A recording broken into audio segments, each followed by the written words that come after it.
I always liked the Franciscans, and we used to go on weekends to Cary, Ohio. That's where Father Mark's from. And they were run by the Franciscans there. And I remember asking the nun there what you had to do to become a secular Franciscan. She said, well, you get together with your priest. And at that time, a priest that was here was Martin. Okay. So that's when we got it started. So then we got the group we have now outside of Tilly, and another friend of hers who passed away a couple of years ago. They were the original ones here. And I don't know any of the other people that were in it. How have some of the ministries changed over the years, or have they changed? So with the Altar Society or doing the funeral lunches, have things changed with some of those ministries over time since you've been involved? Or Not really. not no. really? Okay. What I do know that was a big change was having the lector up there to do the readings that they never used to do. When the priest had his back to the people, you know, you really didn't know what he was saying.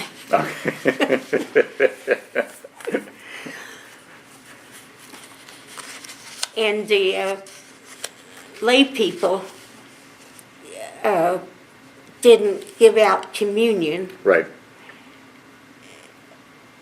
And you really weren't supposed to touch the host, you know. So that was a big change.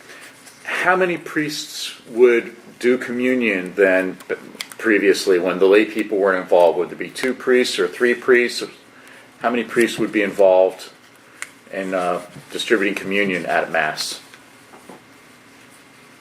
Would it be just kind of 2 priests and everybody come to the middle and go up the middle aisle in 2 lines? Well, when they had the long communion railing, the priest just went down the rail, right. So people would come up and then They kneel at the... by the railing. And then there'd be another line of people behind waiting to go up and take their spot?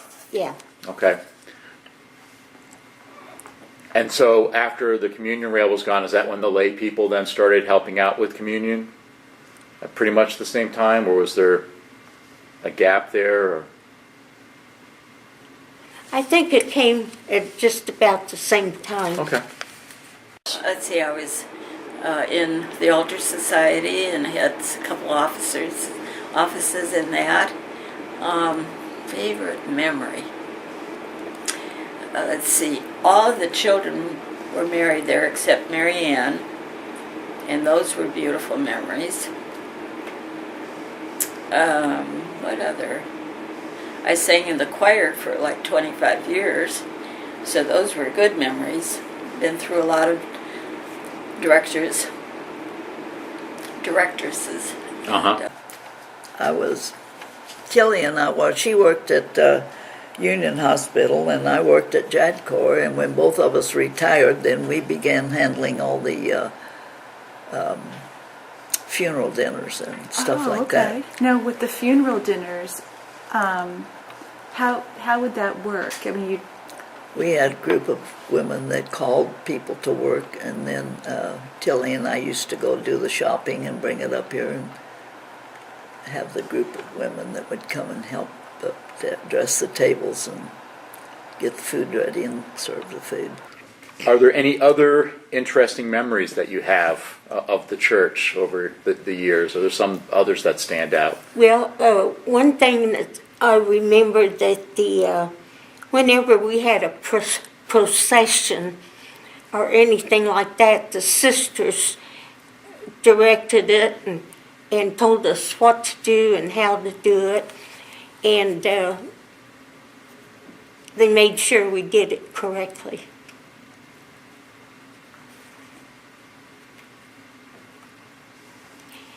And when I got older and was playing the organ, I started after well, let's see, I must have been about 13 when I actually started.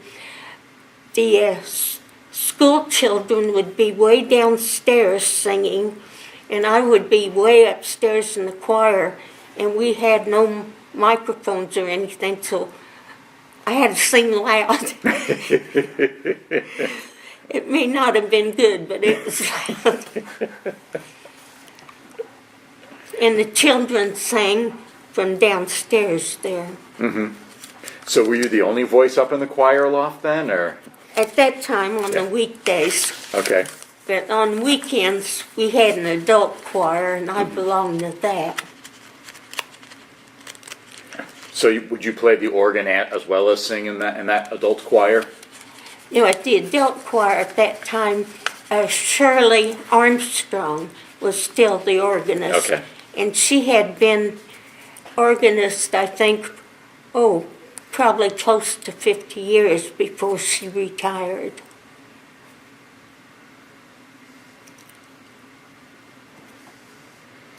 And is the organ that you were playing the same one we have now? Yes. Okay. They've worked on it a few times in between. So for how many years did you play the organ in church then? Well, if you count from the time I started, which was when I was quite young, I'd say about 30 years. Well, when I started singing, there were 5 of us. And it was really hard in the morning on Yeah. Sunday to gargle. And I can remember Steve Prescott sitting across over on the Blessed Mother's side and thinking, oh, God, I gotta fix this.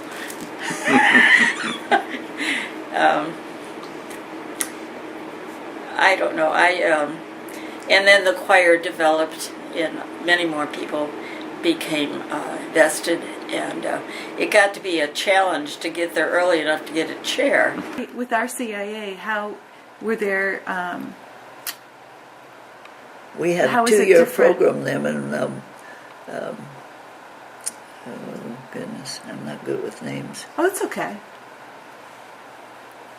We started, when I first worked with them, they were doing the regular, like 6 weeks or something like that. Mm-hmm. Then Donna McKenzie began to be our youth group, our leader. Mm-hmm. And we started a 2-year program. So all the people that went through the RCIA had to be here 2 years before they were through. Oh yes, we had the original groups and we got real close to them. And then after a while when they started the second group, so they left our group, then we were like the original, getting acquainted with them, finding out about them. We had a lot of discussion. And then we'd move them on to up here where they got a little bit more, Got it. like Rob Murray. Mm-hmm. He and his wife went through.